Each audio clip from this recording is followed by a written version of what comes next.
Good morning, students. Welcome to the computer class of 7th standard. Today we will continue the same chapter, that is lesson number 1, computer hardware components. So open your book and page number 6. Today we will discuss internal hardware. And in this topic we will discuss about some internal hardware: motherboard, PCI, sound card, video card and CPU. And we will cover page number 6, 7 and 8 till the different parts of CPU. Now let's start with the topic internal hardware. Internal hardware are the hardware components that are installed within the CPU cabinet, like CPU, disk drivers, RAM, ROM, motherboard, PCI, etc. So first of all, start with the motherboard. A motherboard is the main circuit board of a computer that holds the most essential components of the computer system. The base of a motherboard consists of a rigid plastic sheet.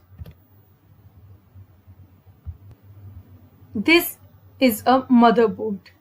Its base is of plastic sheet.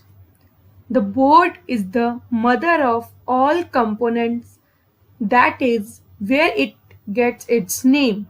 It serves as a single platform to connect all the parts of a computer together and allows them to communicate with each other. A motherboard is mounted inside the CPU cabinet and connects CPU, memory, hard drives, optical drives, video card, sound card, and other expansion cards directly or via cables. The motherboard works like a bus terminal, that is a junction of all the devices where all the devices are connected with the CPU. A motherboard mainly contains the processor chip, basic input-output system, memory chips, external storage controller, and expansion slots for connecting additional circuit boards. Now, next is PCI. This is a picture of PCI and its full form is Peripheral Component Interconnect. Peripheral means not related to the main or most important part. Means this device is used to connect that part of computer which are not permanent part of computer, like printer, microphone, etc. So it works as a connection between a computer's motherboard and any connected hardware. PCI transfer data and power between a computer and the device. PCI was introduced by Intel in 1992. Next is sound card. This is a picture of sound card. Sound card controls the input and output of the sound signals. It receives and sends signals to and from the computer. A sound card converts the digital data to sound and vice versa. It enables the computer to reproduce sound or play music through output devices like speakers, headphones, and record audio with the microphone. Next is video card. A video card is an expansion card that is used to generate the video output to a display screen. It is also known as a graphic card. It is used to enhance or improve the quality of the displayed images. It means that the videos or pictures that we are watching on the computer screen, that should be clear to the user, and that is only possible with the help of the video card. This card contains its own processing and memory unit and connected to the motherboard through PCI. Students, before talking about CPU, I want to tell you about a person who is known as the father of Pentium. He is Vinod Dham.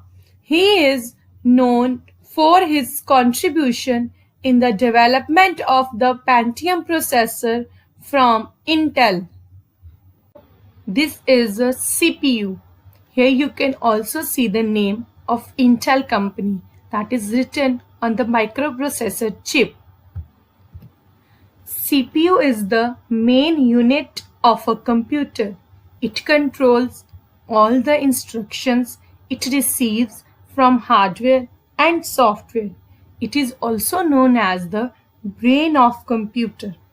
The CPU is a small piece of a silicon chip placed into the CPU socket on the motherboard. It is usually in the shape of a square or rectangle, which contains millions of transistors that perform a variety of functions. The speed of CPU is determined by the number of instructions it executes per second, which is measured in megahertz. There are three parts of CPU: memory unit, arithmetic logic unit, and control unit. Memory unit is the principal storage of the computer. It stores both data and instructions when entered. Next is arithmetic logic unit. This unit performs the arithmetic and logical operations like addition, subtraction, multiplication, and division. Next is control unit. It controls the operation of every other component of a computer system. Now, I'm going to tell you about buses, that are the wires used by the CPU to communicate with RAM and other components in the computer. Means the components of computer system are connected with the CPU through these buses. And we have three types of buses. But almost all CPU have at least two buses: data bus and address bus. Data bus is used to read and write data, and address bus is used to output addresses. So students, today we have discussed about internal hardware, that are motherboard, PCI, sound card, video card, and CPU. So read and learn the chapter thoroughly so that you can better understand the topic. Thank you.